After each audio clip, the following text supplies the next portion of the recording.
pollution from cars, factories, and also deforestation.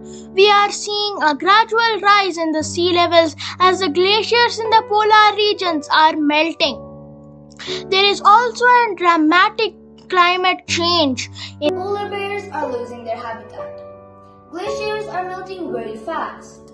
Sea levels are rising. Hurricanes are getting bigger and stronger. Temperatures are rising.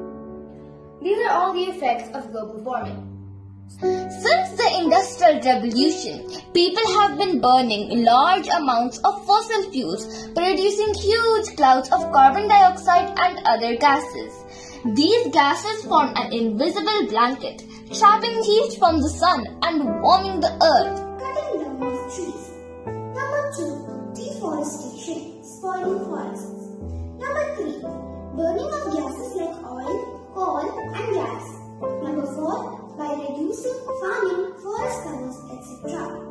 Some of the effects of global warming are temperature will continue to rise, loss in wildlife and biodiversity, more droughts and heat waves, hurricanes will become stronger and more intense, sea level will rise, increase in extreme weather events like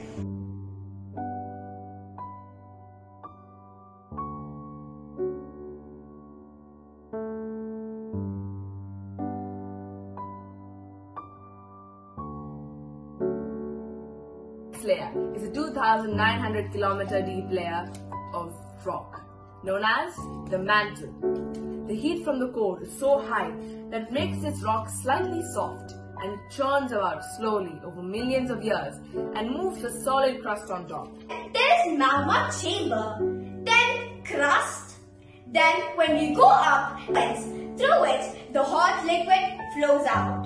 The liquid is known as lava. Then there is crater, and then the gases and ashes is released out. Are called magma when it is under the Earth's crust and lava when it comes out.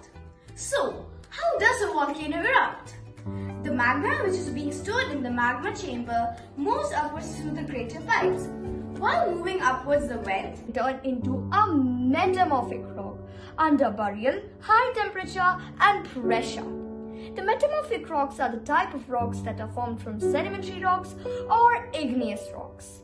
Examples are quartzite and marble.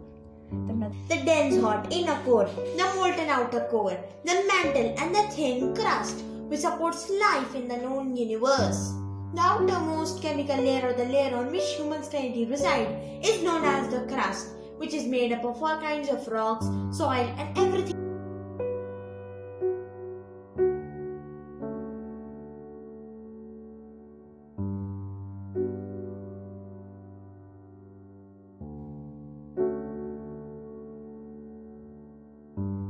terrace farming.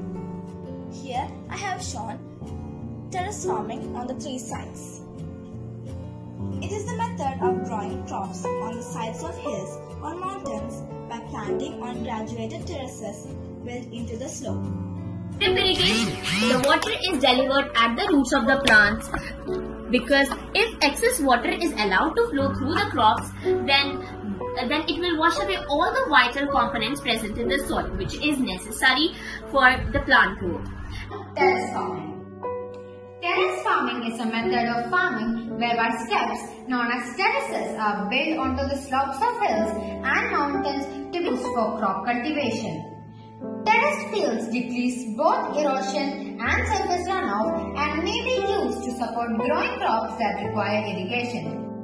Rock dams are small barriers or dams constructed of stone or other durable material across a drainage way to reduce the soil erosion in the drainage channel by restricting the velocity of flow of water in the channel.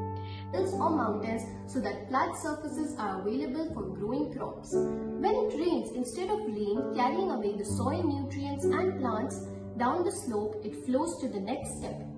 Each step has an outlet which channels water to the next step. An advantage of terrace farming is that when water flows, it does not wash off the topsoil and nutrients.